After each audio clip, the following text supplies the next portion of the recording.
What is up, everybody? My name is Nondescript Midnight, and I'm coming at you here with another tutorial video for No Loads, No Meds, All Secrets of Tomb Raider 3.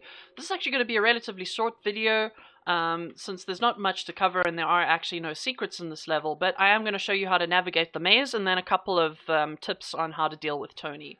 I'm only really well practiced in one of them, so I don't know how well I'm going to do. Also, just for reference, today I am drinking just a regular coffee. Nothing special today. I just also love the way New Yorkers say coffee. I love it. It's actually really pretty. I love how they say coffee. Anyway, let's get right on to the maze. So you're going to come left here from the start. You're going to start going left. And you're going to come down here. And now you're going to stick to the left-hand side. You're not going to go all the way down there. Something that might be useful to you if you're just getting your bearings in the maze is there's actually these leafy floor tiles that sort of guide your way. So you'll see there's one over here and then there's one over here. So that's definitely the way we're going, the left path out of those two corner paths.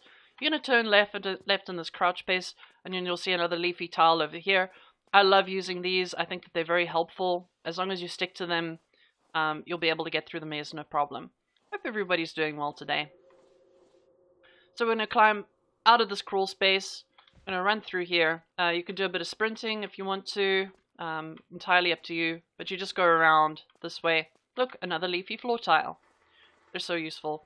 Now, here you might get a little confused because there's no way to really know whether you're supposed to go left or right. But I think, yeah. So we're just going to go left out of this crawl space.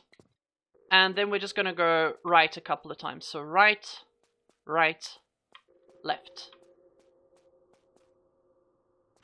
And congratulations, you've completed the maze. It's not that hard if you know where to go, but if you don't know where to go, then it is terribly hard. If you get lost in here, you can end up getting bitten by a snake, or you can get hit by a boulder. Both of them are rip run. So what I'm going to show you here is just line yourself up into the center as best you can. This is just a safety strat I use because you'll notice when you come down here, there's a lot of venomous snakes.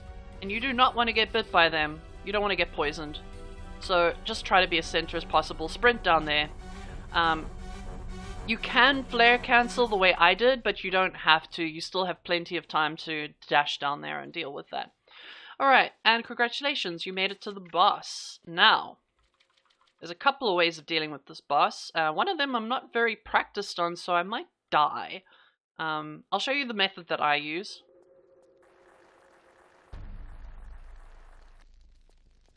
You jump at a certain time there so that Laura doesn't stumble. Roll over here, grab the grenade launcher, wait for Tony's thing to hit the ceiling, and then shoot him 3 times up close with the grenades. And that takes care of him relatively quickly. So that is one way to deal with this. Now there's a couple of others that I haven't actually practiced in a while, so we'll see how I do with those. But if you're not feeling confident enough to do that, because it is slightly trickier, what you can do is this.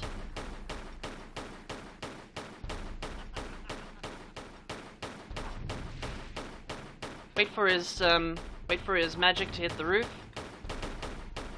And then start going around in a circle here. I don't like this method personally. I think it's incredibly disorienting. Like the way the camera is positioned, you could accidentally end up missing one of these jumps. But this is a method of dealing with him. Not my favorite. But it does take a while. But eventually you'll kill him. So that's another way. There is one more way that I'm not going to be able to showcase today because I don't have the shotgun.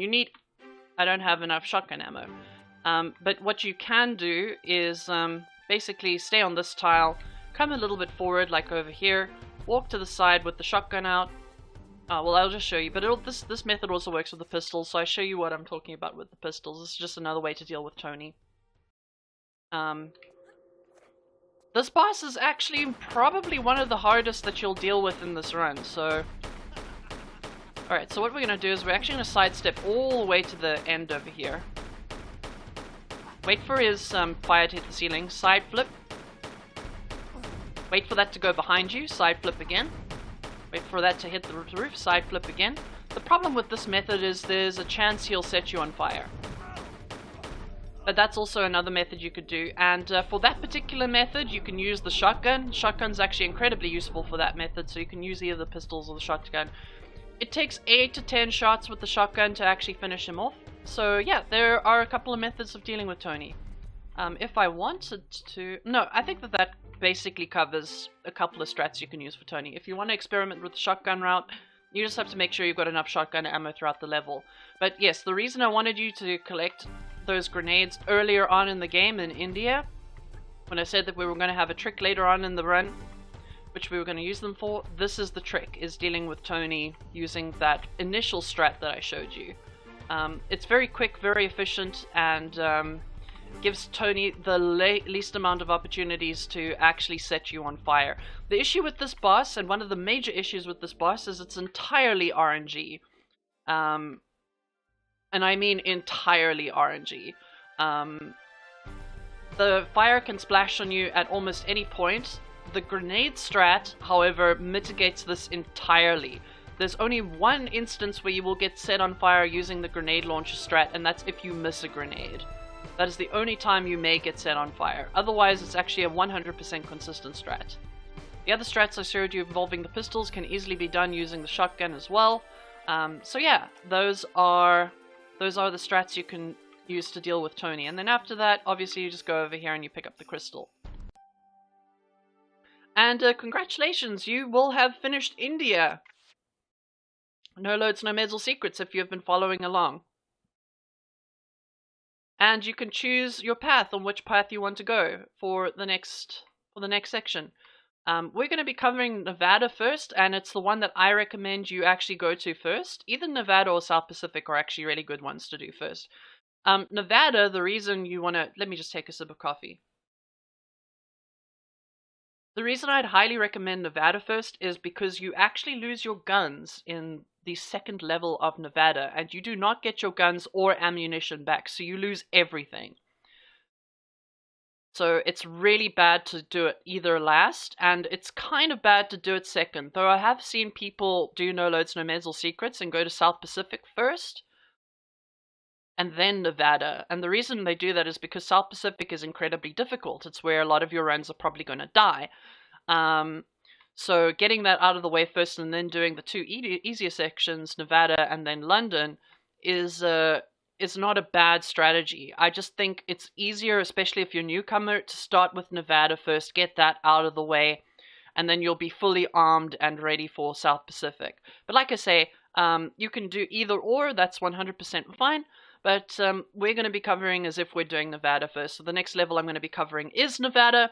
And otherwise, thank you all so much for watching. I've been Midnight. I'll put all of my social media links and everything in the details page below. And I'll also pop them on screen quickly. Alright, thank you so much for watching. Bye everyone. Have a great week.